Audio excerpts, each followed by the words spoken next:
मेरे प्रिय 140 करोड़ परिवारजन,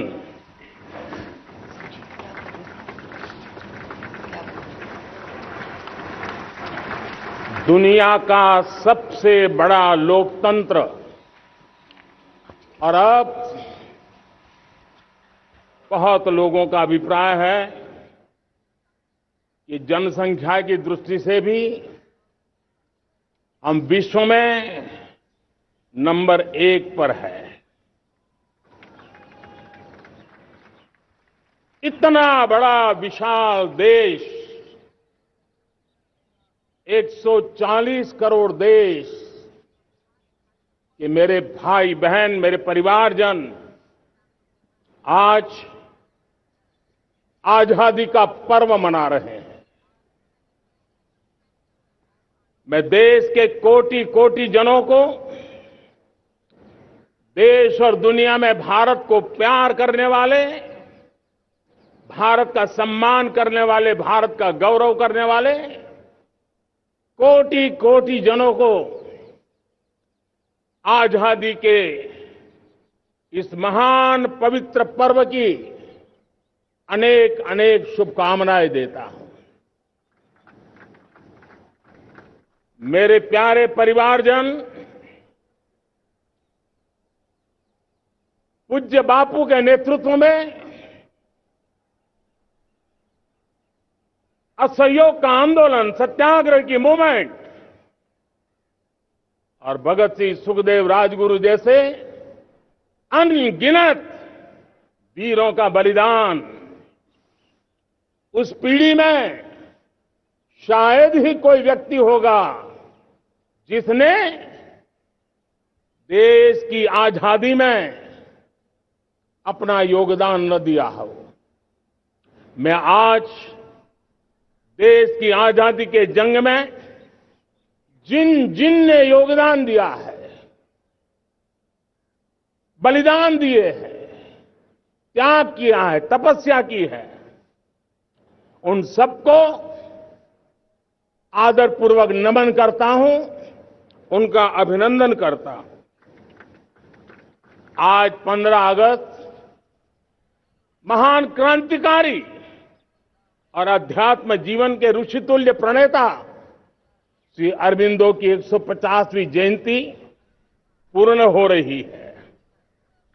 ये वर्ष स्वामी दयानंद सरस्वती के 150वीं जयंती का वर्ष है।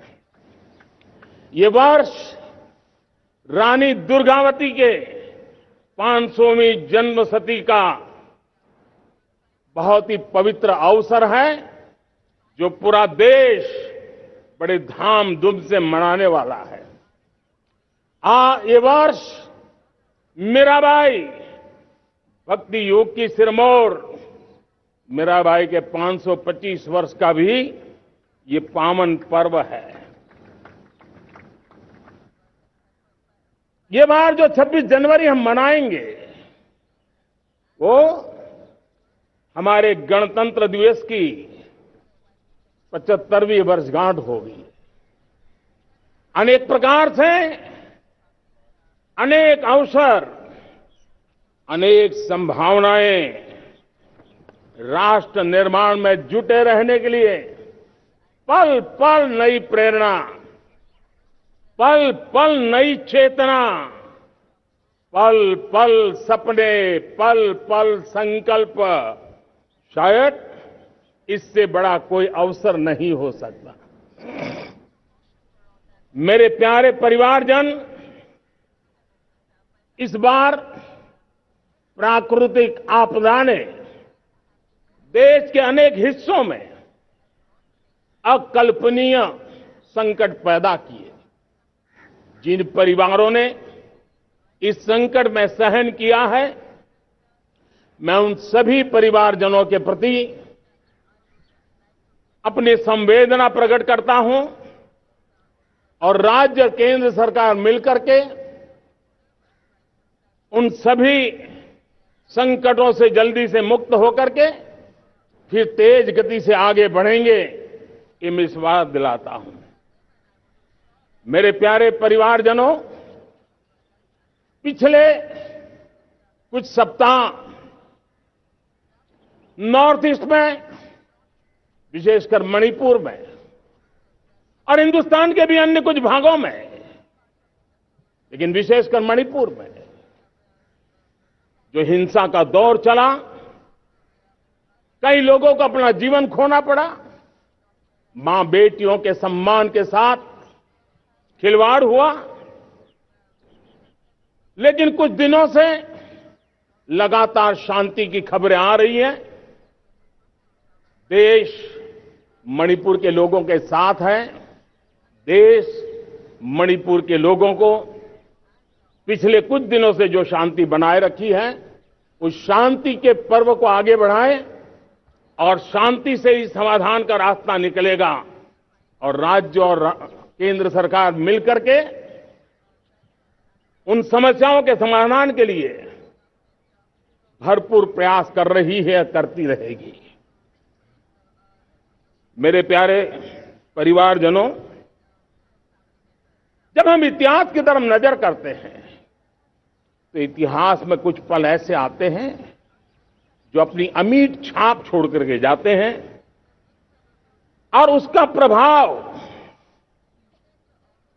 सदियों तक रहता है। और कभी कभी शुरुआत में वो बहुत छोटा लगता है, छोटी सी घटना लगती है, लेकिन वो अनेक समस्याओं की जड़ बन जाती है। हमें याद है 1000-1200 साल पहले इस देश पर आक्रमण हुआ।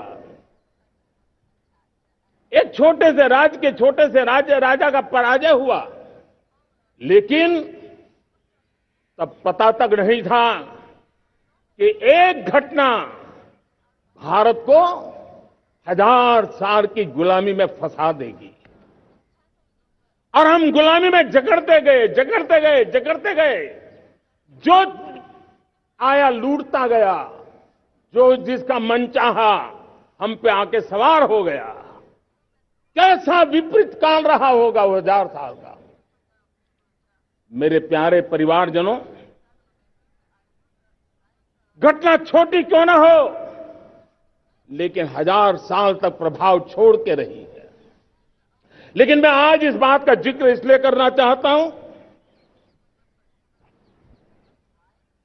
कि भारत के वीरों ने इस कालखंड में कोई भूभाग ऐसा नहीं था, कोई समय ऐसा नहीं था जब उन्होंने देश की आजादी के लौ को जलता न रखा हो, बलिदान की परंपरा न बनाई हो। मां भारती बेड़ियों से मुक्त होने के लिए उठ खड़ी हुई थी, जंजीरों को झकझोर रही थी और देश की नारी शक्ति, देश की युवा शक्ति, देश के किसान, देश के गांव के लोग, मजदूर, कोई हिंदुस्तानी ऐसा नहीं था जो आजादी के सपने को लेकर के जीता न हो। आजादी को पाने के लिए मर मिटने के लिए तैयार होने वालों की एक बड़ी फौज तैयार हो गई थी। जेलों में जवानी खपाने वाले अनेक महापुरुष हमारे देश की आजादी को, इन गुलामी की बेड़ियों को तोड़ने के लिए लगे हुए थे। मेरे प्यारे परिवारजनों, जनचेतना का वो व्यापक रूप, त्याग और तपस्या का वो व्यापक रूप, जन जन के अंदर एक नए विश्वास जगाने वाला वो पल आखिरकार 1947 में देश आजाद हुआ। 1000 साल की गुलामी में संजोए हुए सपने देशवासी पूरे करते हुए देखे। साथियों, मैं 1000 साल पहले की बात इसलिए कह रहा हूं, मैं देख रहा हूं फिर एक बार देश के सामने एक मौका आया है। इस ऐसे कालखंड में हम जी रहे हैं, ऐसे कालखंड में हमने प्रवेश किया है और यह हमारा सौभाग्य है कि भारत के ऐसे अमृत काल में, यह अमृत काल का पहला वर्ष है, या तो हम जवानी में जी रहे हैं या हम मां भारती की गोद में जन्म ले चुके हैं। और ये कालखंड, मेरे शब्द लिख करके रखिए मेरे प्यारे परिवारजनों, इस कालखंड में जो हम करेंगे, जो कदम उठाएंगे, जितना त्याग करेंगे, तपस्या करेंगे, सर्वजन हिताय सर्वजन सुखाय, एक के बाद एक फैसले लेंगे, आने वाले 1000 साल का देश का स्वर्णिम इतिहास उससे अंकुरित होने वाला है। इस कालखंड में होने वाली घटनाएं आगामी 1000 साल के लिए इसका प्रभाव पैदा करने वाली है। गुलामी की मानसिकता से बाहर निकला हुआ देश पंच प्राण को समर्पित होकर के एक नए आत्मविश्वास के साथ आज आगे बढ़ रहा है। नए संकल्पों को सिद्ध करने के लिए वो जी जान से जुड़ रहा है। मेरी भारत माता, जो कभी ऊर्जा का सामर्थ्य था लेकिन राख के ढेर में दबी पड़ी थी, वो भारत मां 140 करोड़ देशवासियों के पुरुषार्थ है, उनकी चेतना से, उनकी ऊर्जा से फिर एक बार जागृत हो चुकी है। मां भारती जागृत हो चुकी है और मैं साथ देख रहा हूं दोस्तों, यही कालखंड है। पिछले 9-10 साल हमने अनुभव किया है, विश्व भर में भारत की चेतना के प्रति, भारत के सामर्थ्य प्रति एक नया आकर्षण, नया विश्वास, नई आशा पैदा हुई है। और ये प्रकाश पुंज जो भारत से उठा है, वो विश्व को उसमें अपने लिए ज्योति नजर आ रही है। विश्व को एक नया विश्वास पैदा हो रहा है। हमारा सौभाग्य है, कुछ ऐसी चीजें हमारे पास हैं जो हमारे पूर्वजों ने हमें विरासत में दी है और वर्तमान कालखंड ने गढ़ी है। आज हमारे पास डेमोग्राफी है, आज हमारे पास डेमोक्रेसी है, आज हमारे पास डायवर्सिटी है। डेमोग्राफी, डेमोक्रेसी और डायवर्सिटी की ये त्रिवेणी भारत के हर सपने को साकार करने का सामर्थ्य रखती। आज पूरे विश्व में वहां देशों की उम्र ढल रही है, ढलाव पर है, तब भारत यौवन की तरफ ऊर्जावान होकर के बढ़ रहा है। कितने बड़े गौरव का कालखंड है कि आज 30 साल की कम आयु की जनसंख्या दुनिया में सर्वाधिक कहीं है तो ये मेरे भारत मां की गोद में है, ये मेरे देश में है। और 30 साल से कम उम्र की नौजवान हो मेरे देश के पास हो, कोटि कोटि भुजाएं हो, कोटि कोटि मस्तिष्क हो, कोटि कोटि सपने, कोटि कोटि संकल्प हो, तो भाइयों बहनों, मेरे प्रिय परिवारजनों, हम इच्छित परिणाम प्राप्त करके रह सकते हैं। मेरे प्यारे परिवारजनों, देश का भाग्य ऐसी घटनाएं बदल देती है, यह सामर्थ्य देश के भाग्य को बदल देता है। भारत 1000 साल की गुलामी और आने वाले 1000 साल के भव्य भारत के बीच में पड़ाव पर हम खड़े हैं, एक ऐसी संधि पर खड़े हैं और इसलिए अब हमें न रुकना है न दुविधा में जीना है। मेरे प्यारे प्रिय परिवारजनों,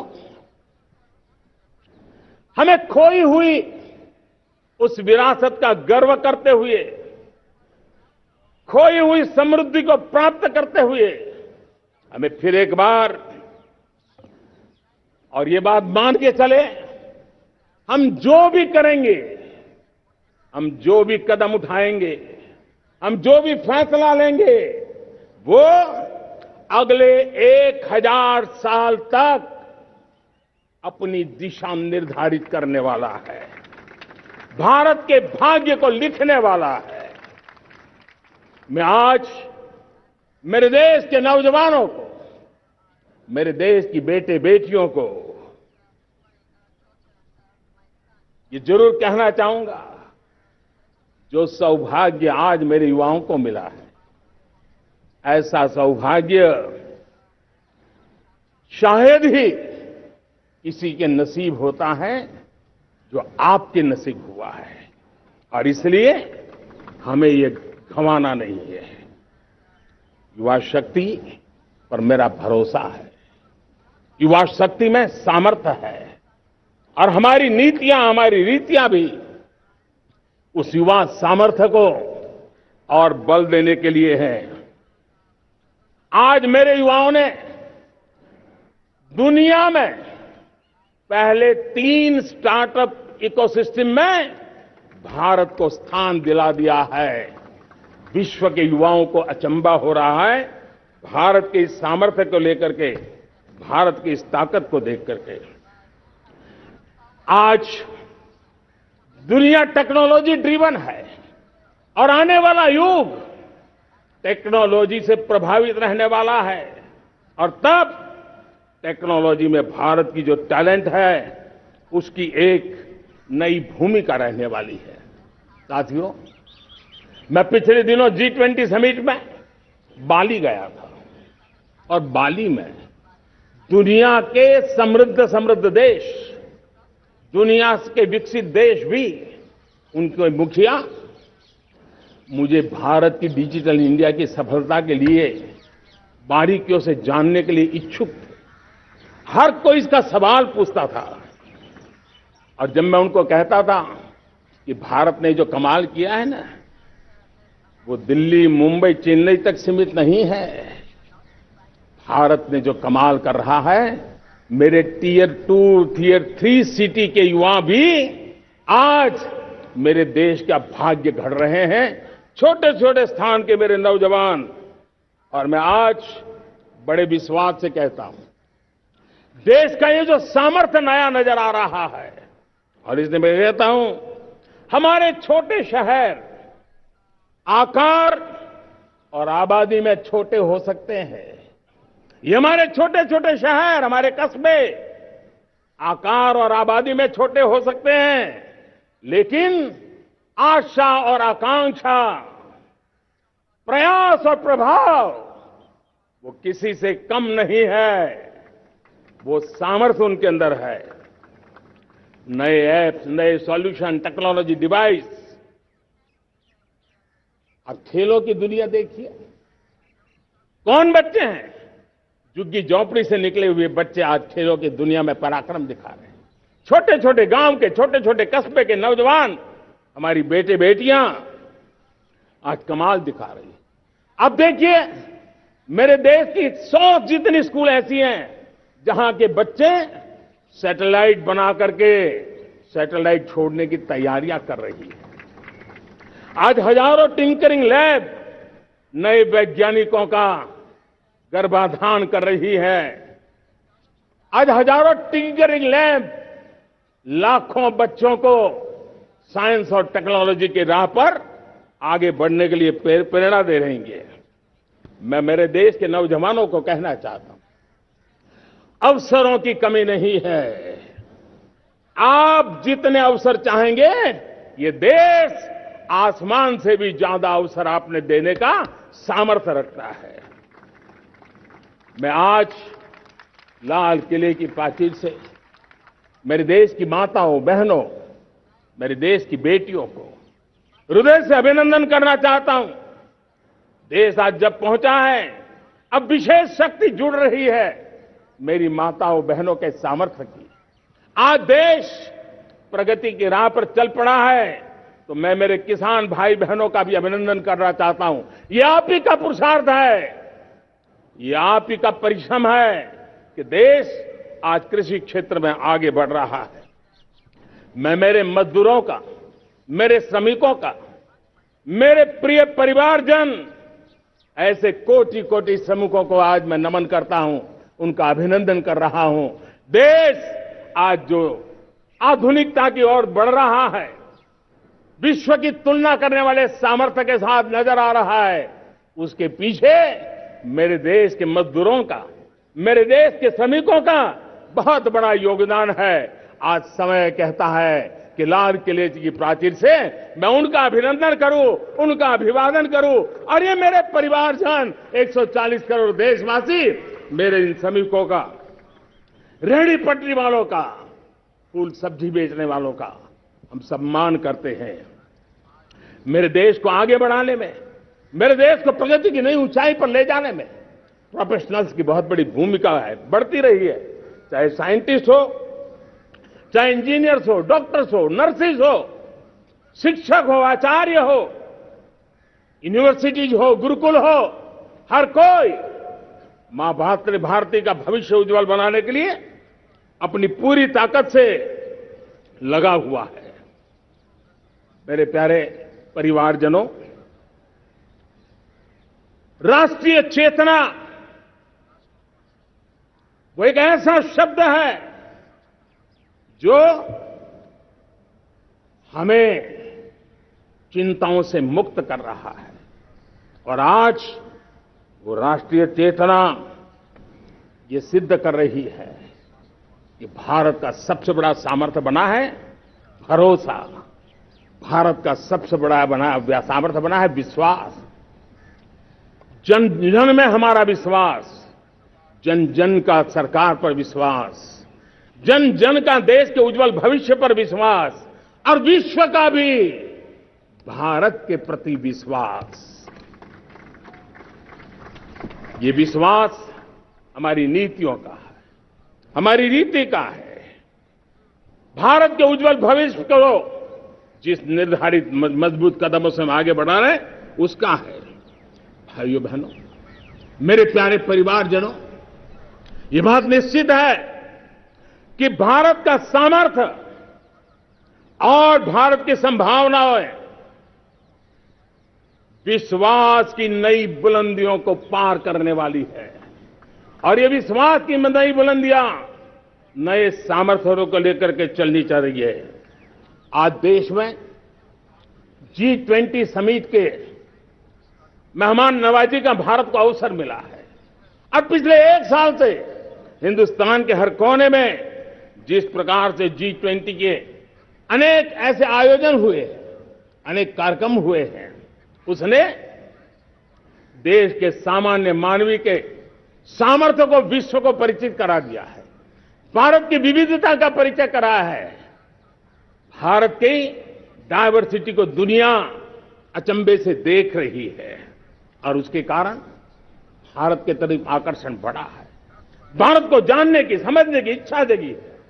उसी प्रकार से आप देखिए एक्सपोर्ट, आज भारत का एक्सपोर्ट के तेजी से बढ़ रहा है, और मैं कहना चाहता हूं दुनिया के एक्सपर्ट्स इन सारे मानदंडों के आधार पर कह रहे हैं कि अब भारत रुकने वाला नहीं है। दुनिया की कोई भी रेटिंग एजेंसी होगी, वो भारत का गौरव कर रही है। कोरोना काल के बाद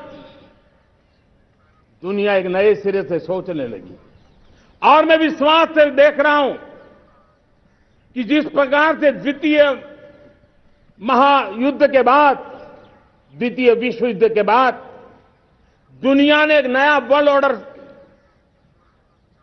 आकार लिया था, मैं साफ साफ देख रहा हूं कि कोरोना के बाद एक नया विश्व ऑर्डर, एक नया ग्लोबल ऑर्डर, एक नया जियोपॉलिटिकल इक्वेशन, ये बहुत तेजी से आगे बढ़ रहा है। जियोपॉलिटिकल इक्वेशन की सारे व्याख्याएं बदल रही है, परिभाषाएं बदल रही है, और मेरे प्यारे परिवारजनों, आप गौरव करेंगे। बदलते हुए विश्व को शेप देने में आज मेरे 140 करोड़ देशवासियों, आपका सामर्थ्य नजर आ रहा है। आप निर्णायक मोड़ पर खड़े हैं। और कोरोना काल में भारत ने जिस प्रकार से देश को आगे बढ़ाया, दुनिया ने हमारे सामर्थ्य को देखा है। जब दुनिया के सप्लाई चेन तहस नहस हो गई थी, बड़ी बड़ी अर्थव्यवस्थाओं पर दबाव था, उस समय भी हमने कहा था हमें विश्व का विकास देखना है तो मानव केंद्रीय होना चाहिए, मानवीय संवेदनाओं से भरा हुआ होना चाहिए और तब जाकर के समस्याओं का सही समाधान निकालेंगे। और कोविड ने हमें सिखाया है या हमें मजबूर किया है, लेकिन मानवीय संवेदनाओं को छोड़ करके हम विश्व का कल्याण नहीं कर सकते। आज भारत ग्लोबल साउथ की आवाज बन रहा है। भारत की समृद्ध विरासत आज दुनिया के लिए एक अवसर बन रहा है। Global economy, global supply chain, इसमें भारत की हिस्सेदारी, मैं पक्का विश्वास से कहता हूं, आज जो भारत ने परिस्थिति पैदा हुई है, आज जो भारत ने कमाया है, वो दुनिया में स्थिरता की गारंटी लेकर के आया है। दोस्तों, अब न हमारे मन में, न 140 करोड़ मेरे परिवारजनों के मन में और न ही दुनिया के मन में कोई इफ्स है, कोई बट्स है। विश्वास बन चुका है।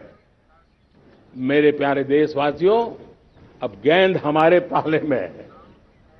हमें अवसर जाने नहीं देना चाहिए, हमें मौका छोड़ना नहीं चाहिए। भारत में मैं मेरे देशवासियों का इसलिए भी अभिनंदन करता हूं कि मेरे देशवासियों में एक नीर-क्षीर विवेक का सामर्थ्य है, समस्याओं की जड़ों को समझने का सामर्थ्य है। और इसलिए 2014 में मेरे देशवासियों ने 30 साल के अनुभव के बाद तय किया कि देश को आगे ले जाना है तो स्थिर सरकार चाहिए, मजबूत सरकार चाहिए, पूर्ण बहुमत वाली सरकार चाहिए। और देशवासियों ने एक मजबूत और स्थिर सरकार बनाई। और 3 दशकों के जो अनिश्चितता का कालखंड था, जो अस्थिरता का कालखंड था, जो राजनीतिक मजबूरियों से देश जकड़ा हुआ था, उससे मुक्ति मिली है। मेरे प्यारे परिवारजनों, देश के पास आज एक ऐसी सरकार है, वो सर्वजन हिताय सर्वजन सुखाय, देश के संतुलित विकास के लिए समय का पल पल और जनता की पाई पाई, जनता की भलाई के लिए लगा रही है। और मेरी सरकार, मेरे देशवासियों का मन एक बात से जुड़ा हुआ है। हमारे हर निर्णय, हमारे हर दिशा, उसका एक ही मानदंड है, नेशन फर्स्ट, राष्ट्र प्रथम।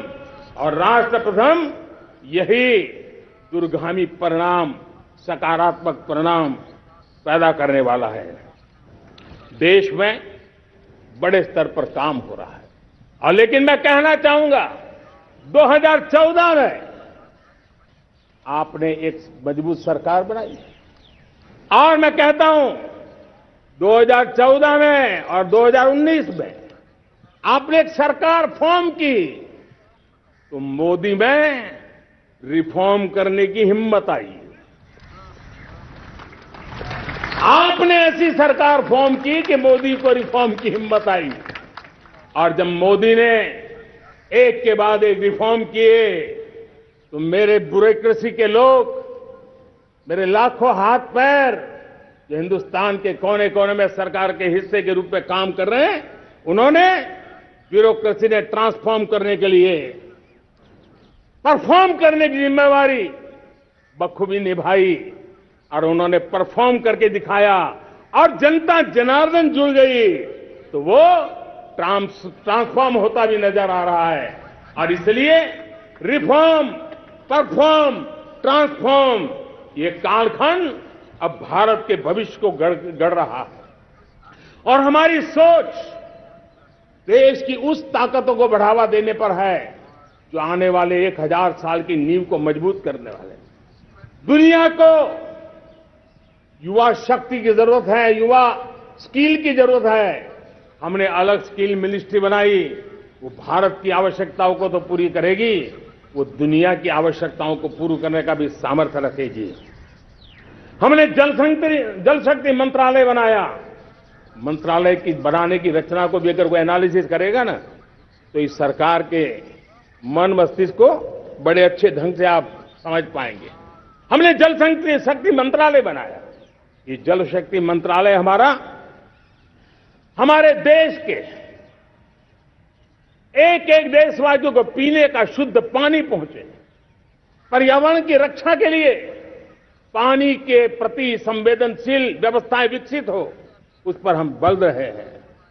हमारे देश में कोरोना के बाद दुनिया देख रही है, होलिस्टिक हेल्थ केयर ये समय की मांग है। हमने अलग आयुष मंत्रालय बनाया और योग और आयुष आज दुनिया में अपना परचम लहरा रहे हैं। हमने दुनिया को हमारे कमिटमेंट के कारण विश्व का हमारे प्रति ध्यान गया है। अगर हम ही हमारे इस सामर्थ्य को नकार देंगे तो फिर दुनिया कैसे स्वीकार करेगी। लेकिन जब मंत्रालय बना तो दुनिया को भी उसका मूल्य समझ में आया। मत्स्य पालन, हमारा इतना बड़ा समुद्री तट, हमारे कोटि कोटि मछुआरे भाई बहन, उनका कल्याण भी हमारे दिलों में है। और इसलिए हमने अलग से मत्स्य पालन को लेकर के, पशुपालन को लेकर के, डेयरी को लेकर के अलग मंत्रालय की रचना की, ताकि समाज के जिस वर्ग के लोग पीछे रह गए उनको हम साथ लें। देश में सरकारी अर्थव्यवस्था के हिस्से होते हैं, लेकिन समाज की अर्थव्यवस्था का एक बड़ा हिस्सा है कोऑपरेटिव मूवमेंट। उसको बल देने के लिए, उसको आधुनिकता लाने के लिए और देश के कोने कोने में लोकतंत्र की एक सबसे बड़ी इकाई को मजबूत करने के लिए हमने अलग कोऑपरेटिव मंत्रालय बनाया। और वो हमारी सहकारी संस्थाएं उसका जाल बिछा रहा है, ताकि गरीब से गरीब की वहां सुनवाई हो, उसकी आवश्यकताओं की पूर्ति हो, और वो भी राष्ट्र के विकास की योगदान में एक छोटी इकाई का हिस्सा बनकर के उसमें वो योगदान दे रखें। हमने सहकार से समृद्धि का रास्ता अपनाया है। मेरे प्यारे परिवारजनों, जब हम लोग 14 में आए थे तो हम वैश्विक अर्थव्यवस्था में 10वें नंबर पर थे, और आज 140 करोड़ देशवासियों का पुरुषार्थ रंग लाया है कि हम विश्व की अर्थव्यवस्था में 5वें नंबर पर पहुंच चुके हैं। और ये ऐसे ही नहीं हुआ है। जो भ्रष्टाचार का राक्षस देश को दबोचे हुए थे, लाखों करोड़ के घोटाले अर्थव्यवस्था को डामाडोल कर रहे थे, गवर्नेंस फ्रेजाइल फाइल में देश की पहचान होने लगी थी, लीकेजेस को हमने बंद किया, मजबूत अर्थव्यवस्था बनाई, हमने गरीब कल्याण के लिए ज्यादा से ज्यादा धन खर्चने का प्रयास किया। और आज मैं देशवासियों को बताना चाहता हूं कि जब देश आर्थिक रूप से समृद्ध होता है तो सिर्फ तिजोरी नहीं बढ़ती है, देश का सामर्थ्य बढ़ता है, देशवासियों का सामर्थ्य बढ़ता है। और तिजोरी का पाई पाई अगर ईमानदारी से जनता जनार्दन के लिए खर्च करने का संकल्प लेने वाली सरकार हो तो परिणाम के साथ है। मैं 10 साल का हिसाब तिरंगे की साक्षी में लाल किले की प्राचीर से मेरे देशवासियों को दे रहा हूं। आंकड़े देख करके आपको लगेगा इतना बड़ा बदलाव, इतना बड़ा सामर्थ्य। 10 साल पहले राज्यों को 30 लाख करोड़ रुपए भारत सरकार की तरफ से जाते थे। पिछले 9 साल में यह आंकड़ा 100 लाख करोड़ पर पहुंचा है। पहले स्थानीय निकाय के विकास के लिए भारत सरकार के खजाने से 70,000 करोड़ रुपया जाता था। आज वो 3 लाख करोड़ से भी ज्यादा जा रहा है। पहले गरीबों के घर बनाने के लिए 90,000 करोड़ रुपया खर्च होता था। आज वो 4 गुना होकर के 4 लाख करोड़ से भी ज्यादा खर्च गरीबों के घर बनाने के लिए हो रहा है। पहले गरीबों को यूरिया सस्ता मिले, जो यूरिया की बैग दुनिया के कुछ बाजारों में 3,000 में बिकती है, वो यूरिया की बैग मेरे किसानों को 300 में मिले। और इसलिए देश की सरकार 10 लाख करोड़ रुपया मेरे किसानों की यूरिया में सब्सिडी दे रहा है। मुद्रा योजना 20 लाख करोड़ रुपए, उससे भी ज्यादा मेरे देश के नौजवानों को स्वरोजगार के लिए, अपने व्यवसाय के लिए, अपने कारोबार के लिए दिए हैं। 8 करोड़ लोगों ने नया कारोबार शुरू किया है। और 8 करोड़ लोगों ने कारोबार शुरू किया है, ऐसा नहीं, हर कारोबारी ने एक या दो लोगों को रोजगार दिया है। 8 से 10 करोड़ नए लोगों को रोजगार देने का सामर्थ्य ये मुद्रा योजना से लाभ लेने वाले 8 करोड़ नागरिकों को रहा है।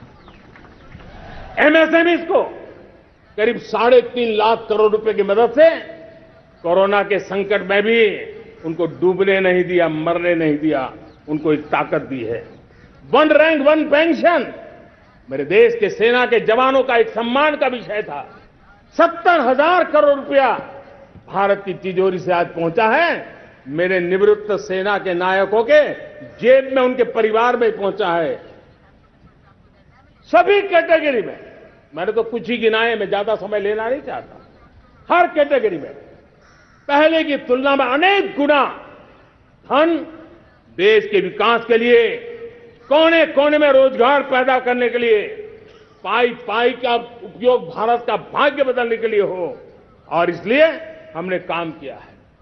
और मेरे प्यारे प्रियजनों, इतना ही नहीं, हमने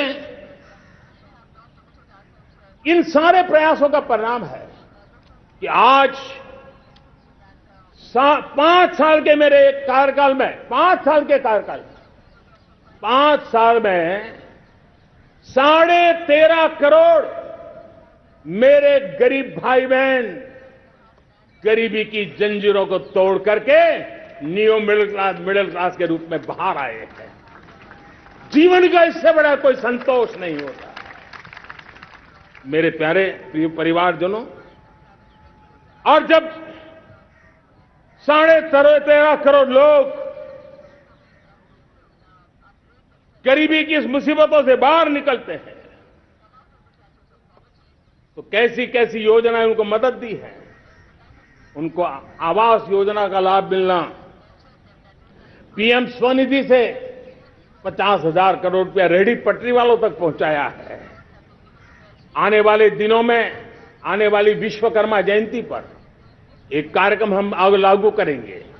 इस विश्वकर्मा जयंती पर हम करीब 13-15 हजार करोड़ रुपया से, जो परंपरागत कौशल्य से रहने वाले लोग, जो औजार से और अपने हाथ से काम करने वाला वर्ग है, ज्यादातर ओबीसी समुदाय से, हमारे सुथार हो, हमारे सोनार हो, हमारे राजमिस्त्री हो, हमारे कपड़े धोने वाले काम करने वाले लोग हो, हमारे बाल काटने वाले भाई बहन परिवार हो, ऐसे लोगों को एक नई ताकत देने के लिए हम आने वाले महीने में विश्वकर्मा जयंती पर विश्वकर्मा योजना लॉन्च करेंगे और करीब 13-15 हजार करोड़ से उसका प्रारंभ करेंगे। हमने पीएम किसान सम्मान निधि में 2.5 लाख करोड़ रुपया सीधा मेरे देश के किसानों के खाते में जमा किया है। हमने जल जीवन मिशन, हर घर में शुद्ध पानी पहुंचे, 2 लाख करोड़ रुपया खर्च किया है। हमने आयुष्मान भारत योजना, ताकि गरीब को बीमारी के कारण अस्पताल जाने से जो मुसीबत होती थी उसको मुक्ति दिलाना, उसको दवाई मिले, उसका उपचार हो, ऑपरेशन हो, अच्छे से अच्छी हॉस्पिटल में हो। आयुष्मान भारत योजना के तहत 70,000 करोड़ रुपए हमने लगाए हैं। पशुधन, देश ने कोरोना वैक्सीन की बात तो देश को याद है, 40,000 करोड़ रुपए लगाए, वो तो याद है। लेकिन आपको जानकर के खुशी होगी, हमने पशुधन को बचाने के लिए करीब करीब 15,000 करोड़ रुपया पशुधन के टीकाकरण के लिए लगाया है। मेरे प्यारे देशवासियों, मेरे प्यारे परिवारजनों, जन औषधि केंद्रों ने देश के सीनियर सिटीजन्स को, देश के मध्यम वर्गीय परिवार को एक नई ताकत दी है। जिस संयुक्त परिवार में अगर किसी को एक डायबिटीज जैसा हो जाए, 2-3 हजार रुपया दवाई का बिल स्वाभाविक हो जाता है। हमने जन औषधि केंद्र से जो दवाई बाजार में 100 रुपए में मिलती है, वो 10 रुपया, 15 रुपया, 20 रुपए में दी। और आज देश में 1000 जन औषधि केंद्रों से मेरे इन बीमारी में जिनको दवाई की जरूरत थी, ऐसे लोगों के करीब 20,000 करोड़ रुपया उनके जेब में बचा है। और ये ज्यादातर मध्यम वर्ग के परिवार के लोग हैं। लेकिन आज उसकी सफलता को देखते हुए मैं देशवासियों को कहना चाहता हूं, जैसे हम एक विश्वकर्मा योजना लेकर के समाज के उस वर्ग को छूने वाले हैं, अब देश में 10,000 जन औषधि केंद्र से हम 25,000 जन औषधि केंद्र का लक्ष्य लेकर के आने वाले दिनों में काम करने वाले हैं। मेरे प्यारे परिवारजनों, जब देश में गरीबी कम होती है तो देश की मध्यम वर्ग की ताकत बहुत बढ़ती है। और अगर दुनिया में, और मैं आपको विश्वास दिलाता हूं, आने वाले 5 साल में मोदी का गारंटी है, देश पहले 3 वैश्विक इकोनॉमी में अपना जगह ले लेगा। ये पक्का जगह ले लेगा। आज जो 13.5 करोड़ गरीबी से बाहर आए हुए लोग हैं, वो एक प्रकार से मध्यम वर्ग की ताकत बन जाते हैं। जब गरीब की खरीद शक्ति बढ़ती है तो मध्यम वर्ग की व्यापार शक्ति बढ़ती है।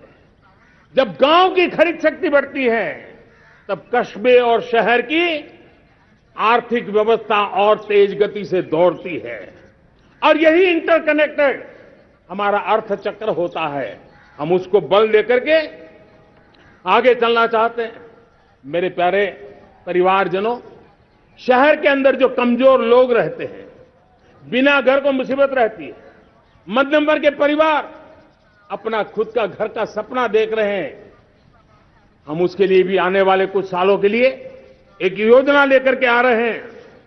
और जिसमें ऐसे मेरे परिवारजन जो शहरों में अपना घर, शहरों में रहते हैं लेकिन किराए के मकान पर रहते हैं, झुग्गी झोपड़ी में रहते हैं, चाल में रहते हैं, अनऑथोराइज कॉलोनीज में रहते हैं, ऐसे मेरे परिवारजन अगर अपना मकान बनाना चाहते हैं तो बैंक से जो लोन मिलेगा उसके ब्याज के अंदर राहत देकर के लाखों रुपयों की मदद करने का हमने निर्णय किया है।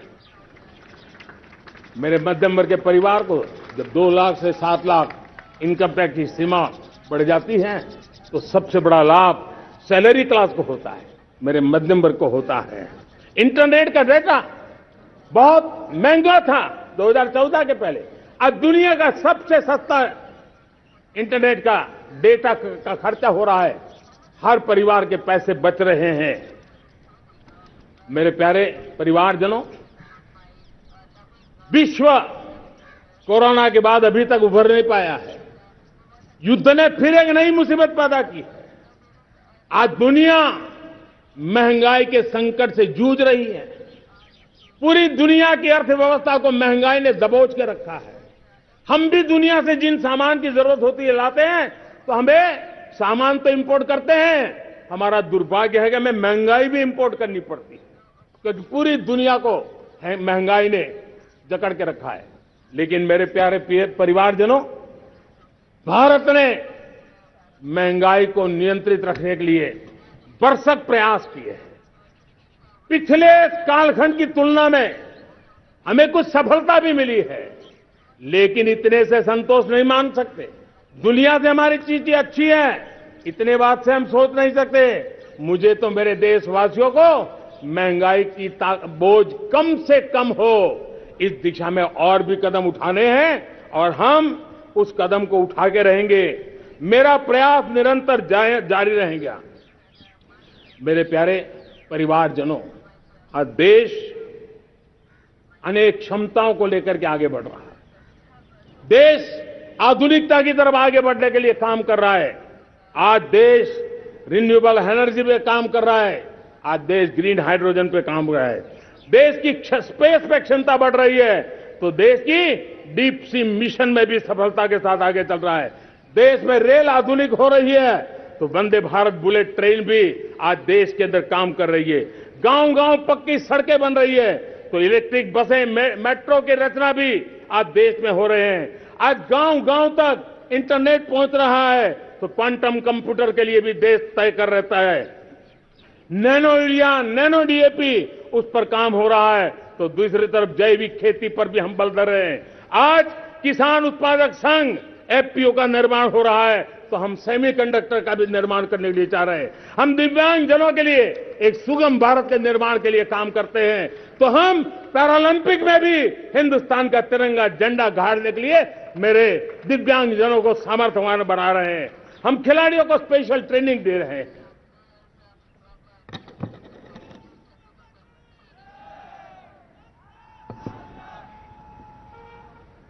आज भारत पुरानी सोच, पुराने ढर्रे को छोड़ करके लक्ष्यों को तय करके लक्ष्यों को प्राप्त करने की दिशा से चल रहा है। और जब मैं कहता हूं ना कि जिसका शिलान्यास हमारी सरकार करती है, उसका उद्घाटन भी हमारे कालखंड में करते हैं। इन दिनों जो मैं शिलान्यास कर रहा हूं ना, आप लिख के रखिए, उसके उद्घाटन भी आप सबने मेरे नसीब में ही छोड़े हुए हैं। हमारी कार्य संस्कृति बड़ा सोचना, दूर का सोचना, सर्वजन हिताय सर्वजन सुखाय सोचना, ये हमारी कार्यशैली रही है। और सोच से भी ज्यादा, संकल्प से भी ज्यादा हासिल कैसे करना, इस ऊर्जा के साथ हम काम करते हैं। हमने आजादी के काल अमृत महोत्सव में 75,000 अमृत सरोवर बनाने का संकल्प किया था। उस समय हमने हर जिले में 75 अमृत सरोवर बनाना संकल्प किया था।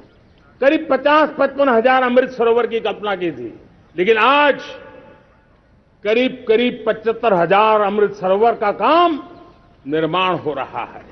ये अपने आप में बहुत बड़ा काम हो रहा है। जनशक्ति और जल शक्ति की ताकत भारत के पर्यावरण की रक्षा में भी काम आने वाली है। 18,000 गांवों तक बिजली पहुंचाना, जनधन बैंक खाते खोलना, बेटियों के लिए शौचालय बनाना, सारे टारगेट समय के पहले पूरी शक्ति से पूरे करेगा। और जब भारत ठान लेता है तो उसे पूरा करके रहता है। ये हमारा ट्रैक रिकॉर्ड कहता है। 200 करोड़ वैक्सीनेशन का काम, दुनिया हमें जब पूछती है 200 करोड़ सुनती है, उनकी आंखें फट जाती हैं। इतना बड़ा काम ये मेरे देश के आंगनवाड़ी वर्कर, हमारी आशा वर्कर, हमारी हेल्थ वर्कर, उन्होंने करके दिखाया। यह मेरे देश का सामर्थ्य है। 5G को रोल आउट किया, दुनिया में सबसे तेज गति से 5G रोल आउट करने वाला मेरा देश है। 700 से अधिक जिलों तक हम पहुंच चुके हैं और अब 6G की भी तैयारी कर रहे हैं। हमने टास्क फोर्स बना दिया है। रिन्यूएबल एनर्जी, हम टारगेट से पहले चले हैं। हमने रिन्यूएबल एनर्जी 2030 का जो टारगेट तय किया था, 21-22 में इसको पूरा कर दिया। हमने इथेनॉल में 20% ब्लेंडिंग की बात कही थी, वो भी हमने समय से 5 साल पहले पूरा कर दिया। हमने $500 बिलियन के एक्सपोर्ट की बात की थी, वो भी समय के पहले $500 बिलियन से ज्यादा कर दिया। हमने तय किया, जो हमारे देश में 25 साल से चर्चा हो रही थी कि देश में नई संसद बने, पार्लियामेंट का कोई सत्र ऐसा नहीं था नई संसद के। ये मोदी है, समय के पहले नई संसद बना करके रख दिया। मेरे प्यारे भाई बहनों, ये काम करने वाली सरकार है, निर्धारित लक्ष्यों को पार करने वाली सरकार है। ये नया भारत है, ये आत्मविश्वास से भरा हुआ भारत है। ये संकल्पों को चरितार्थ करने के लिए जी जान से जुटा हुआ भारत है और इसलिए ये भारत न रुकता है, ये भारत न थकता है, ये भारत न हाँफता है और न ही ये भारत हारता है। और इसलिए मेरे प्यारे परिवारजनों, आर्थिक शक्ति बढ़ी है तो हमारी सामरिक शक्ति को भी एक नई ताकत मिली है। हमारी सीमाएं पहले से अधिक सुरक्षित हुई है और मेरे सीमा पर बैठे हुए मेरे जवान जो देश की सीमाओं की रक्षा कर रहे हैं और मेरे देश की आंतरिक सुरक्षा के संभालने वाले यूनिफॉर्म फोर्सेस, मैं आजादी के इस पावन पर्व पर उनको भी अनेक अनेक बधाई देते हुए मेरी बात को आगे बढ़ाता हूं। सेना का अधिकरण हो, हमारी सेना युवा बने, हमारी सेना बैटल के लिए रेडी, युद्ध योग्य बने, इसलिए निरंतर रिफॉर्म का काम आज हमारी सेना में हो रहा है। मेरे प्यारे परिवारजनों, आए दिन हम लोग सुना करते थे, यहां बम धमाका हुआ, वहां बम धमाका हुआ, हर जगह पे लिखा हुआ रहता था कि इस बैग को मत छूना, अनाउंसमेंट होते रहते थे। आज देश सुरक्षा की अनुभूति कर रहा है और जब सुरक्षा होती है, शांति होती है, तो प्रगति के नए अरमान हम पूरे कर सकते हैं। उसको लिए सीरियल बम धमाके का जमाना बीती हुई बात हो गई है। निर्दोषों के जो मौत होते थे वो बीते हुए कल की बात हो गई है। आज देश में आतंकी हमलों में भारी कमी आई है। नक्सल प्रभावित क्षेत्रों में भी बहुत बड़ा बदलाव आया है, बहुत बड़ा परिवर्तन का एक वातावरण बना है। मेरे प्यारे परिवारजनों, प्रगति के हर चीज में, लेकिन जब 2047 हम एक विकसित भारत का सपना लेकर के चल रहे हैं तब, और वो सपना नहीं 140 करोड़ देशवासियों का संकल्प है और उस संकल्प को सिद्ध करने के लिए परिश्रम की पराकाष्ठा भी है और उसकी सबसे बड़ी ताकत होती है वो राष्ट्रीय चरित्र होता है। दुनिया में जिन जिन देशों ने प्रगति की है, दुनिया में जो जो देश संकटों से वो पार करके निकले हैं, उसमें हर चीज के साथ साथ एक महत्वपूर्ण कैटलिक एजेंट रहा है, वो राष्ट्रीय चरित्र रहा है। और हमें राष्ट्रीय चरित्र के लिए और बल देते हुए हमें आगे बढ़ना होगा। हमारा देश, हमारा राष्ट्रीय चरित्र ओजस्वी हो, तेजस्वी हो, पुरुषार्थी हो, पराक्रमी हो, प्रखर हो, ये हम सबका सामूहिक दायित्व है। और आने वाले 25 साल हम एक ही मंत्र को लेकर चले, ये हमारे राष्ट्रीय चरित्र के सिरमौर होना चाहिए।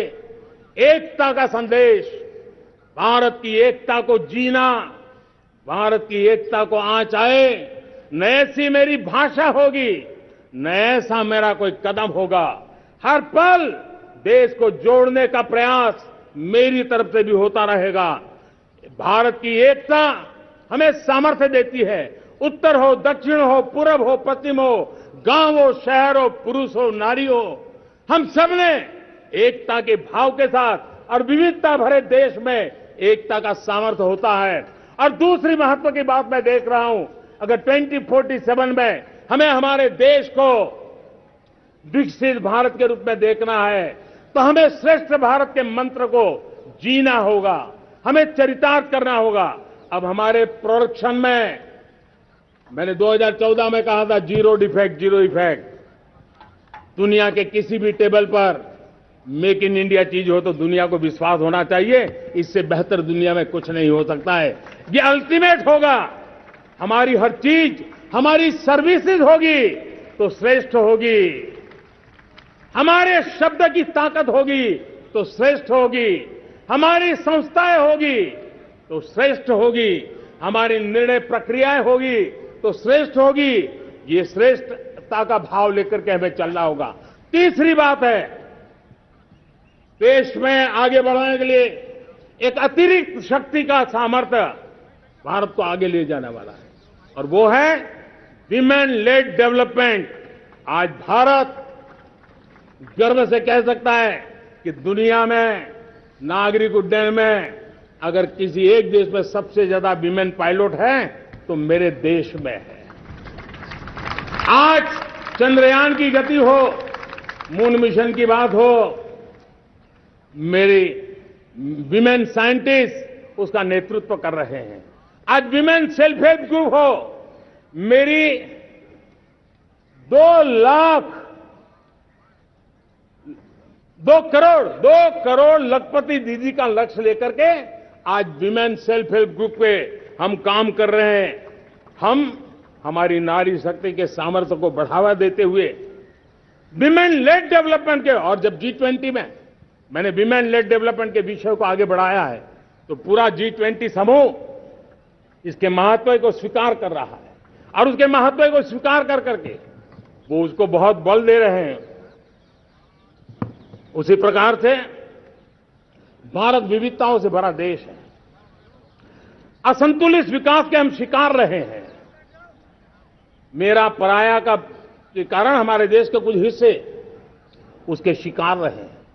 अब हमें रीजनल एस्पिरेशंस को, संतुलित विकास को बल देना है, और रीजनल एस्पिरेशंस को लेकर के उस भावना को हमें सम्मान देते हुए, जैसे हमारी भारत मां का कोई, हमारा शरीर का कोई अंग अगर अविकसित रहे तो हमारा शरीर विकसित नहीं माना जाएगा। हमारा शरीर का कोई अंग दुर्बल रहे तो हमारा शरीर स्वस्थ नहीं माना जाएगा। वैसे ही मेरी भारत माता, उसका कोई एक भूभाग भी, समाज का कोई तबका भी अगर दुर्बल रहे तो मेरी भारत माता समर्थ है, स्वस्थ है, ऐसा बैठ करके हम नहीं बैठ सकते।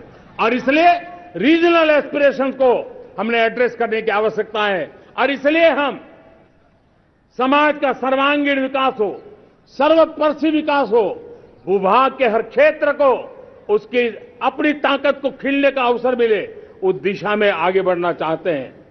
मेरे प्यारे परिवारजनों, भारत एक मदर ऑफ डेमोक्रेसी है। भारत मॉडल ऑफ डायवर्सिटी भी है। भाषाएं अनेक हैं, बोलियां अनेक हैं, परिधान अनेक हैं, विविधताएं बहुत है। हमने उन सारे को आधार पर आगे बढ़ना है। मेरे प्यारे परिवारजनों, देश के जब मैं एकता की बात करता हूं, तब अगर घटना मणिपुर में होती है तो पीड़ा महाराष्ट्र में होती है, अगर बाढ़ आसाम में आती है तो बेचैन केरला हो जाता है। हिंदुस्तान के किसी भी हिस्से में कुछ भी हो, हम एक अंगांगी भाव की अनुभूति करते हैं। मेरे देश की बेटियों पर जुल्म न हो, यह हमारा सामाजिक भी दायित्व है, यह हमारा पारिवारिक दायित्व भी है, और ये देश के नाते हम सबका दायित्व है। आज जब अफगानिस्तान से गुरु ग्रंथ साहब के स्वरूप को लाते हैं तो पूरा देश गौरव की अनुभूति करता है। जब आज दुनिया के किसी देश में कोविड के काल में मेरा कोई सिख भाई लंगर लगाता है, भूखों को खिलाता है और दुनिया में वाहवाही होती है, तो हिंदुस्तान का सीना चौड़ा हो जाता है।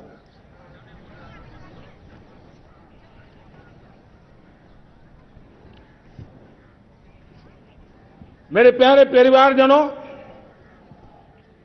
हमारे लिए जब नारी सम्मान की बात करते हैं, मुझे अभी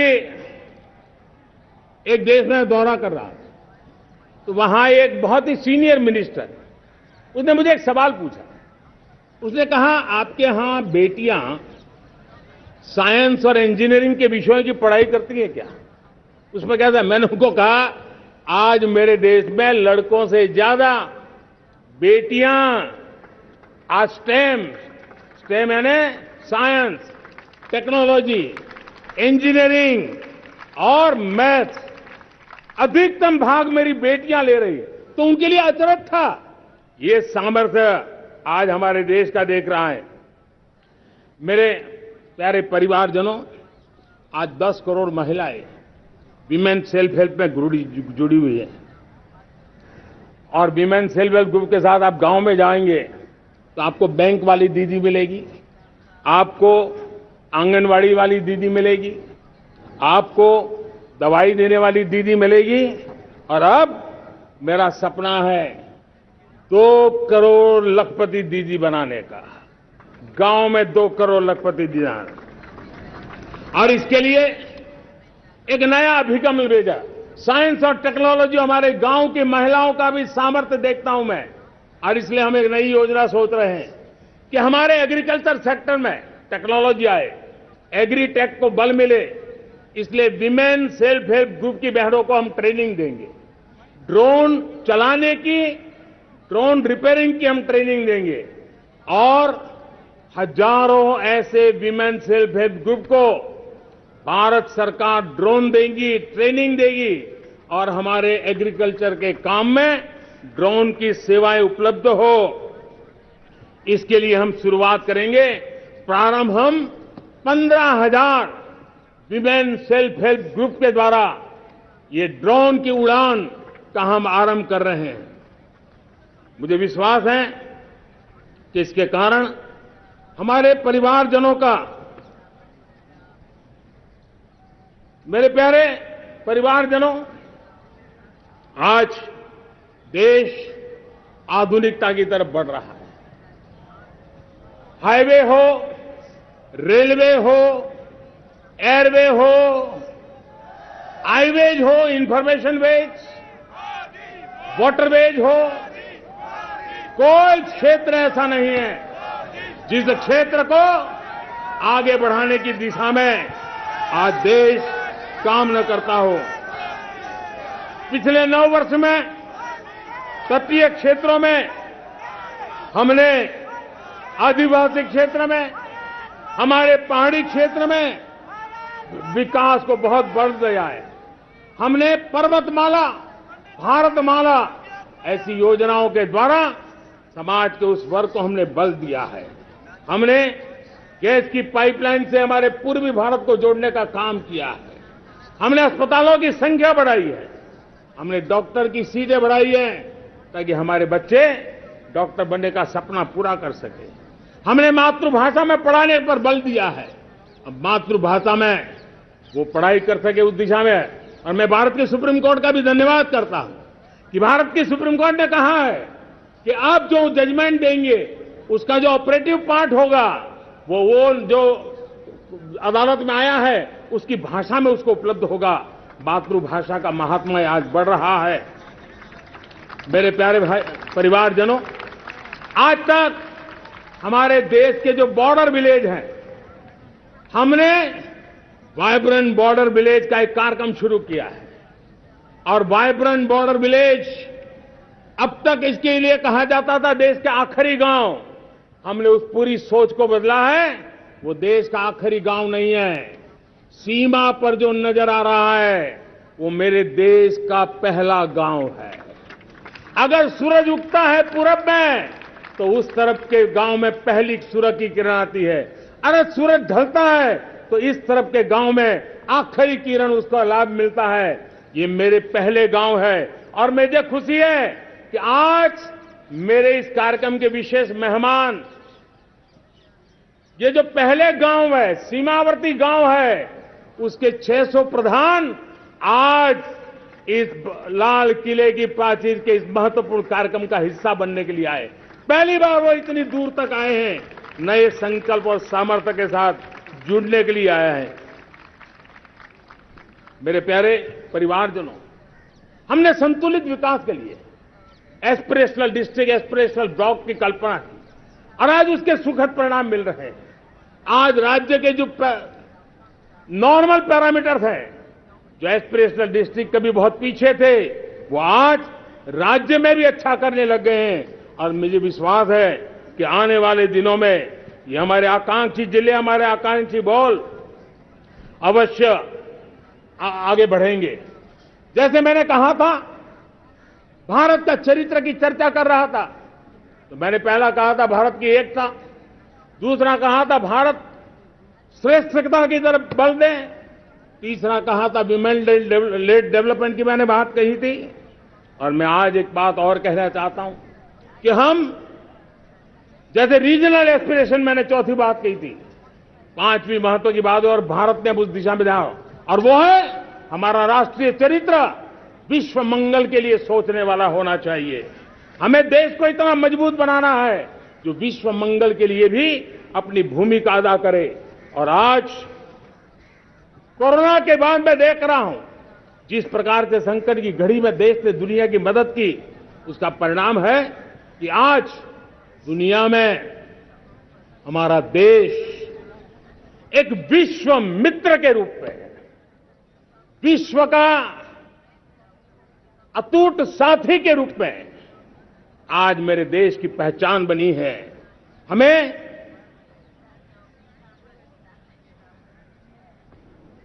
जब विश्व मंगल की बात करते हैं तब भारत का मूलभूत विचार है, उस विचार को हम आगे बढ़ाने लोग हैं। और मुझे खुशी है कि आज अमेरिकी संसद के भी कई चुने हुए गणमान्य प्रतिनिधि भी आज हमारे 15 अगस्त के इस अवसर में हमारे बीच में मौजूद है। भारत की सोच कैसी है, हम विश्व मंगल की बात को कैसे आगे बढ़ाते हैं। अब देखिए, हम जब सोचते हैं तो क्या कहते हैं, हमने दुनिया के सामने ये दर्शन रखा है और दुनिया उस दर्शन को लेकर के हमारे साथ जुड़ रही है। हमने कहा one sun, one world, one grid. Renewable energy के क्षेत्र में एक बहुत बड़ा हमारा स्टेटमेंट है, आज दुनिया उसको स्वीकार कर रही है। कोविड के बाद हमने दुनिया को कहा हमारा अप्रोच होना चाहिए वन अर्थ, वन हेल्थ। समस्याओं का समाधान तभी होगा जब मानव को, पशु को, पौधे को बीमारी के संबंध में समान रूप से एड्रेस किया जाएगा, तब जाकर के हम करेंगे। हमने G20 समिट के लिए दुनिया के सामने कहा है one world, one family, one future. इस सोच को लेकर के चल रहे हैं। हमने क्लाइमेट को लेकर के दुनिया जो संकट से जूझ रही है, हमने रास्ता दिखाया है, लाइफ मिशन लॉन्च किया है, लाइफस्टाइल फॉर एनवायरमेंट। हमने दुनिया के सामने इंटरनेशनल सोलर अलायंस बनाया और आज दुनिया के कई देश इंटरनेशनल सोलर अलायंस का हिस्सा बन रहे हैं। हमने बायोडायवर्सिटी का महत्व देखते हुए बिग कैट अलायंस की व्यवस्था को हमने आगे बढ़ाया है। हमने प्राकृतिक आपदा के कारण, ग्लोबल वार्मिंग के कारण इंफ्रास्ट्रक्चर का जो नुकसान होता है, उसके लिए दूरगामी व्यवस्थाओं की जरूरत है और इसलिए coalition for disaster resilient infrastructure, CDRI, एक समाधान के रूप में दुनिया को दिया है। विश्व आज समुद्रों को संघर्ष का केंद्र बना रहा है, तब हमने दुनिया को सागर का प्लेटफॉर्म दिया है जो वैश्विक समुद्री शांति की गारंटी बन सकता है। हमने पारंपरिक चिकित्सा पद्धतियों को बल देते हुए WHO का एक ग्लोबल लेवल का सेंटर हिंदुस्तान में बनाने की दिशा में काम किया है। हमने योग और आयुष के द्वारा विश्व कल्याण और विश्व के स्वस्थता की दिशा में काम किया है और आज भारत विश्व मंगल की मजबूत नींव डाल रहा है। इस मजबूत नींव को आगे बढ़ाना हम सबका काम है, हम सबकी जिम्मेवारी है। मेरे प्यारे परिवारजनों, सपने अनेक है, संकल्प साफ है, नीतियां स्पष्ट है, नियत के सामने कोई सवाल या निशान नहीं है, लेकिन कुछ सच्चाइयों को हमें स्वीकार करना पड़ेगा और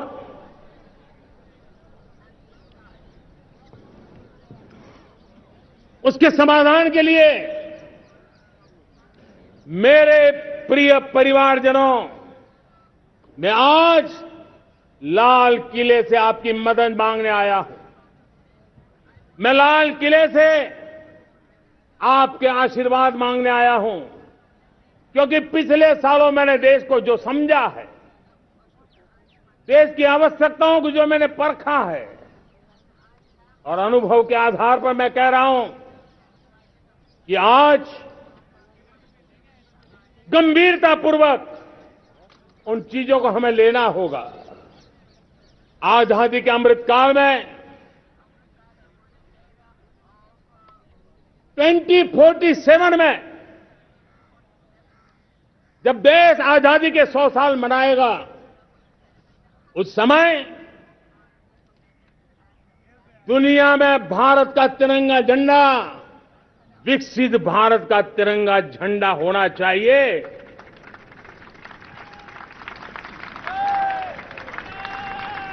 रत्ती भर भी हमें रुकना नहीं है, पीछे नहीं हटना है। और इसके लिए शुचिता, पारदर्शिता और निष्पक्षता, ये पहली मजबूती की जरूरत है। हमें उस मजबूती को जितना ज्यादा खाद पानी दे सकते हैं, संस्थाओं के माध्यम से दे सकते हैं, नागरिक के नाते दे सकते हैं, परिवार के नाते दे सकते हैं, ये हमारा सामूहिक दायित्व होना चाहिए। और इसलिए पिछले 75 साल का इतिहास देखिए, भारत के सामर्थ्य में कोई कमी नहीं थी। अरे जो देश कभी सोना की चिड़िया कहा जाता था, वो देश क्यों न फिर से उस सामर्थ्य को लेकर के खड़ा हो सकता है। मेरा अटूट विश्वास है साथियों, मेरे प्रिय परिवारजनों, मेरा अखंड अटूट एक निष्ठ विश्वास है कि 2047 में जब देश आजादी के 100 साल मनाएगा, मेरा देश विकसित भारत बन के रहेगा। और ये मैं मेरे देश के सामर्थ्य के आधार पर कह रहा हूं, मेरे उपलब्ध संसाधनों के आधार पर कह रहा हूं, और सबसे ज्यादा 30 से कम आयु वाली मेरी युवा शक्ति के भरोसे कह रहा हूं, मेरी माताओं बहनों के सामर्थ्य के भरोसे कह रहा हूं। लेकिन उसके सामने अगर कोई रुकावट है, कुछ विकृतियां पिछले 75 साल में ऐसे घर कर गई है, हमारी समाज व्यवस्था का ऐसा हिस्सा बन गई है कि कभी कभी तो हम आंख भी बंद कर देते हैं। अब आंख बंद करने का समय नहीं है। अगर सपनों को सिद्ध करना है, संकल्प को पार करना है, तो हमें ये आंख मिचौली बंद करके, आंख में आंख मिला करके 3 बुराइयों से लड़ना बहुत समय की मांग है। हमारे देश की सारी समस्याओं की जड़ में भ्रष्टाचार ने दिमक की तरह देश की सारी व्यवस्थाओं को, देश के सामर्थ्य को पूरी तरह नोच लिया है। भ्रष्टाचार से मुक्ति, भ्रष्टाचार के खिलाफ जंग हर इकाई में, हर क्षेत्र में। और मैं देशवासियों, मेरे प्रिय परिवारजनों, ये मोदी के जीवन का कमिटमेंट है। ये मेरे व्यक्तित्व का एक कमिटमेंट है कि मैं भ्रष्टाचार के खिलाफ लड़ाई लड़ता रहूंगा। दूसरा, हमारे देश को नोच लिया है परिवारवाद ने। इस परिवारवाद ने देश को जिस प्रकार से जकड़ के रखा है, उसने देश के लोगों का हक छीना है। और तीसरी बुराई तुष्टीकरण की है। ये तुष्टीकरण में भी देश के मूलभूत चिंतन को, देश के सर्व समावेशक हमारे राष्ट्रीय चरित्र को दाग लगा दिए हैं, तहस नहस कर दिया है इन लोगों ने। और इसलिए मेरे प्यारे देशवासियों, इसलिए मेरे प्यारे परिवारजनों, हमें इन 3 बुराइयों के खिलाफ पूरे सामर्थ्य के साथ लड़ना है। भ्रष्टाचार, परिवारवाद, तुष्टीकरण, ये चुनौतियां हमारे ये ऐसी चीजें पनपी है जो हमारे देश के लोगों का जो आकांक्षा है उसका दमन करती है। हमारे देश के कुछ लोगों के पास जो छोटा मोटा सामर्थ्य है उसका शोषण करती है। ये ऐसी चीजें हैं जो हमारे लोगों की आशा आकांक्षाओं को सवाल या निशान में गाड़ देती है। हमारे गरीब हो, हमारे दलित हो, हमारे पिछड़े हो, हमारे पसमानदा हो, हमारे आदिवासी भाई बहन हो, हमारी माताएं बहनें हो, हमने सबने उनके हकों के लिए इन 3 बुराइयों से मुक्ति पानी है। हमें भ्रष्टाचार के खिलाफ एक नफरत का माहौल बनाना है। जैसे गंदगी हमें नफरत पैदा करती है ना मन में, गंदगी पसंद नहीं है, ये सार्वजनिक जीवन की इससे बड़ी कोई गंदगी नहीं हो सकती। और इसलिए हमारे स्वच्छता अभियान को एक नया मोड़ ये भी देना है कि हमें भ्रष्टाचार से मुक्ति पानी है। सरकार टेक्नोलॉजी से भ्रष्टाचार की मुक्ति के लिए बहुत प्रयास कर रही है। आपको जानकर के हैरानी होगी, इस देश में पिछले 9 साल में एक काम मैंने ऐसे किया, आंकड़ा सुनोगे तो लोग कहेंगे मोदी ऐसा करता है। जैसे 10 करोड़ लोग करीब करीब जो गलत फायदा उठाते थे वो मैंने रोक दिया। तो आप में से कोई कहेगा आपने लोगों से अन्याय कर दिया। जी नहीं, ये 10 करोड़ कौन लोग थे? ये 10 करोड़ वो लोग थे जिनका जन्म ही नहीं हुआ था और उनके नाम पर उनके विडो हो जाते थे, वो वृद्ध हो जाते थे, वो दिव्यांग हो जाते थे, फायदे लिए जाते थे। 10 करोड़ ऐसे बेनामी जो चीजें चलती थी उसको रोकने का पवित्र काम, भ्रष्टाचारियों की संपत्ति जो हमने जब्त की है ना, वो पहले की तुलना में 20 गुना ज्यादा की है। मेरे प्यारे परिवारजनों, ये आपकी कमाई का पैसा लोग लेकर के भागे थे, 20 गुना ज्यादा संपत्ति को जब्त करने का। और इसलिए लोगों की मेरे प्रति नाराजगी होना बहुत स्वाभाविक है, लेकिन मुझे भ्रष्टाचार के खिलाफ की लड़ाई को आगे बढ़ाना है। हमारे सरकारी व्यवस्था ने पहले कैमरा के सामने तो कुछ हो जाता था, लेकिन बाद में चीजें अटक जाती थी। हमने पहले की तुलना में कई गुना ज्यादा अदालत में चार्जशीट की है और अब जमानतें भी नहीं मिलती हैं। वैसी पक्की व्यवस्था को लेकर के हम आगे बढ़ रहे हैं, क्योंकि हम ईमानदारी से भ्रष्टाचार के खिलाफ लड़ रहे हैं। आज परिवारवाद और तुष्टीकरण, इसने देश का बहुत बड़ा दुर्भाग्य किया है। अब लोकतंत्र में ये कैसे हो सकता है कि पॉलिटिकल पार्टी, और मैं विशेष बल दे रहा हूं पॉलिटिकल पार्टी, आज मेरे देश के लोकतंत्र में एक ऐसी विकृति आई है जो कभी भारत के लोकतंत्र को मजबूती नहीं दे सकती। और वो क्या है बीमारी? परिवारवादी पार्टियां। और उनका तो मंत्र क्या है? Party of the family, by the family and for the family. इनका तो जीवन मंत्र यही है कि उनकी पॉलिटिकल पार्टी, उनका राजनीतिक दल परिवार का, परिवार के द्वारा और परिवार के लिए, परिवारवाद और भाई भतीजावाद प्रतिभाओं के दुश्मन होते हैं, योग्यता को नकारते हैं, सामर्थ्य को स्वीकार नहीं करते हैं। और इसलिए परिवारवाद इस देश के लोकतंत्र की मजबूती के लिए उसकी मुक्ति जरूरी है। सर्वजन हिताय सर्वजन सुखाय, हर किसी को हक मिले इसलिए, और सामाजिक न्याय के लिए भी ये बहुत। उसी प्रकार से तुष्टीकरण ने सामाजिक न्याय का सबसे बड़ा नुकसान किया। अगर सामाजिक न्याय को तबाह किसने किया है तो ये तुष्टीकरण की सोच, तुष्टीकरण की राजनीति, तुष्टीकरण का सरकारी योजनाओं का तरीका, इसने सामाजिक न्याय को मौत के घाट उतार दिया है। और इसलिए हमें तुष्टीकरण,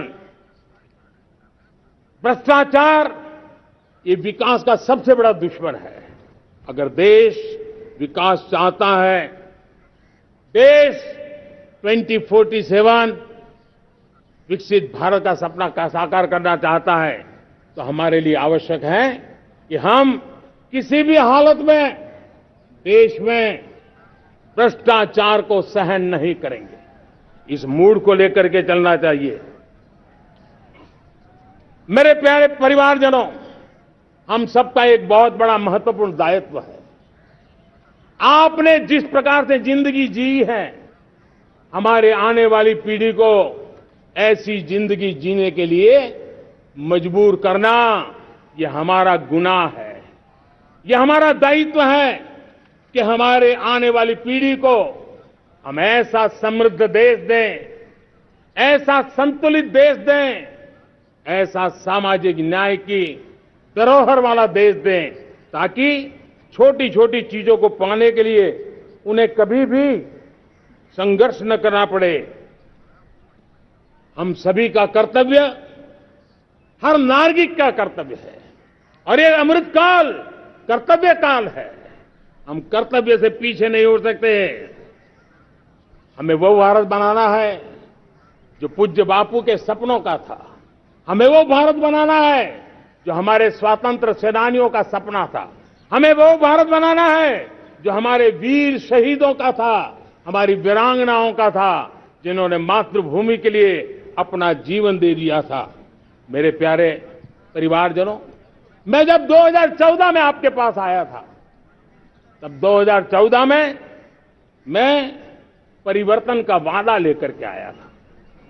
2014 में मैंने आपको वादा किया था, मैं परिवर्तन लाऊंगा, और 140 करोड़ मेरे परिवारजन, आपने मुझ पे भरोसा किया और मैंने विश्वास पूरा करने की कोशिश की।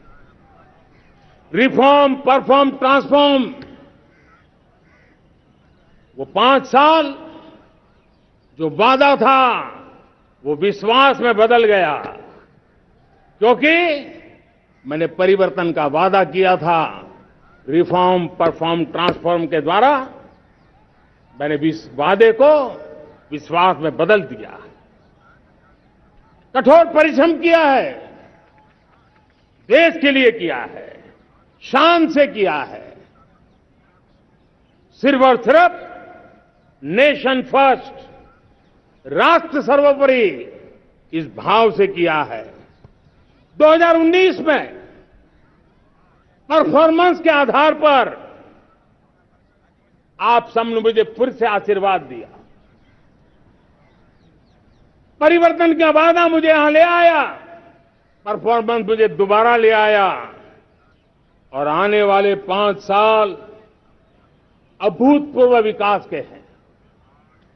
2047 के सपने को साकार करने का सबसे बड़ा स्वर्णिम पल आने वाले 5 साल है। और अगली बार 15 अगस्त को इसी लाल किले से मैं आपको देश की उपलब्धियां, आपके सामर्थ्य, आपके संकल्प, उसमें हुई प्रगति, उसकी जो सफलता है, उसके गौरवगान, उससे भी अधिक आत्मविश्वास के सामने, आपके सामने मैं प्रस्तुत करूंगा। मेरे प्यारे प्रियजनों, मेरे परिवारजनों, मैं आप में से आता हूं, मैं आपके बीच से निकला हूं, मैं आपके लिए जीता हूं। अगर मुझे सपना भी आता है तो आपके लिए आता है। अगर मैं पसीना भी बहाता हूं तो आपके लिए बहाता हूं, क्योंकि इसलिए नहीं कि आपने मुझे दायित्व दिया है, मैं इसलिए कर रहा हूं कि आप मेरे परिवारजन हैं, और आपके परिवार के सदस्य के नाते मैं आपके किसी दुख को देख नहीं सकता हूं, मैं आपके सपनों को चूर चूर होते नहीं देख सकता हूं, मैं आपके संकल्प को सिद्धि तक ले जाने के लिए आपका एक साथी बन करके, आपका एक सेवक बन करके, आपके साथ जुड़े रहने का, आपके साथ जीने का, आपके लिए जूझने का मैं संकल्प लेकर के चला हुआ इंसान हूं। और मुझे विश्वास है, हमारे पूर्वजों ने आजादी के लिए जो जंग लड़ा था, जो सपने देखे थे, वो सपने हमारे साथ है। आजादी के जंग में जिन्होंने बलिदान दिया था, उनके आशीर्वाद हमारे साथ है। और 140 करोड़ देशवासियों को एक ऐसा अवसर आया है। ये अवसर हमारे लिए एक बहुत बड़ा संबल लेकर के आया है और इसलिए मेरे प्यारे प्रियजनों, आज जब मैं अमृतकाल में आपके साथ बात कर रहा हूं, ये अमृतकाल का पहला वर्ष है। ये अमृतकाल के पहले वर्ष पर जब मैं आपसे बात कर रहा हूं तो मैं आपको पूरे विश्वास से कहना चाहता हूं, चलता चलाता काल चक्र, चलता चलाता काल चक्र, अमृत काल का भाल चक्र, चलता चलाता काल चक्र, अमृत काल का भाल चक्र, सबके सपने, सबके सपने, अपने सपने, सबके सपने, अपने सपने, पनपे सपने सारे, सबके सपने, अपने सपने, पनपे सपने सारे, धीर चले, वीर चले, धीर चले, वीर चले, चले युवा हमारे, धीर चले, वीर चले, चले युवा हमारे, नीति सही, नीति सही, रीति नहीं, नीति सही, रीति नहीं, गति सही, गति सही, राह नहीं, गति सही, राह नहीं। चुनो, चुनो चुनौती, चुनो चुनौती सीना तान, चुनो चुनौती सीना तान, जग में बढ़ाओ देश का नाम, चुनो चुनौती सीना तान, जग में बढ़ाओ देश का नाम। मेरे प्यारे परिवारजनों, हिंदुस्तान के कोने कोने में बैठे हुए मेरे परिवारजन, दुनिया के कोने कोने में जाकर के बसे हुए मेरे परिवारजन, आप सबको आजादी के पावन पर्व की फिर एक बार मैं बहुत बहुत शुभकामनाएं देता हूं। ये अमृतकाल हम सबके लिए कर्तव्य काल है। ये अमृतकाल हम सबको मां भारती के लिए कुछ कर गुजारने का काल है। आजादी का जब जंग चल रहा था 1947 के पहले जो पीढ़ी ने जन्म लिया था उन्हें देश के लिए मरने का मौका मिला था। वो देश के लिए मरने के लिए मौका नहीं छोड़ते थे, लेकिन हमारे नसीब में देश के लिए मरने का मौका नहीं है। लेकिन हमारे लिए देश के लिए जीने का ये इससे बड़ा कोई अवसर नहीं होता। हमें पल पल देश के लिए जीना है। इसी संकल्प के साथ इस अमृतकाल में 140 करोड़ देशवासियों के सपने संकल्प भी बनाने हैं। 140 करोड़ देशवासियों के संकल्प को सिद्धि में भी परिवर्तित करना है और 2047 का जब तिरंगा झंडा फहरेगा तो विश्व एक विकसित भारत का गुणगान करता होगा। इसी विश्वास के साथ, इसी संकल्प के साथ मैं आप सबको अनेक अनेक शुभकामनाएं देता हूं, बहुत बहुत बधाई देता हूं। जय हिंद, जय हिंद, जय हिंद।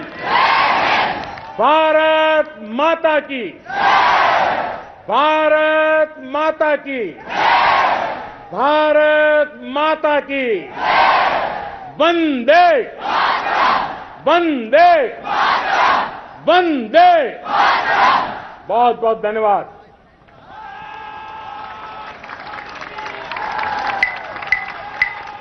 जनगण मन अधिनायक जय हे भारत भाग्य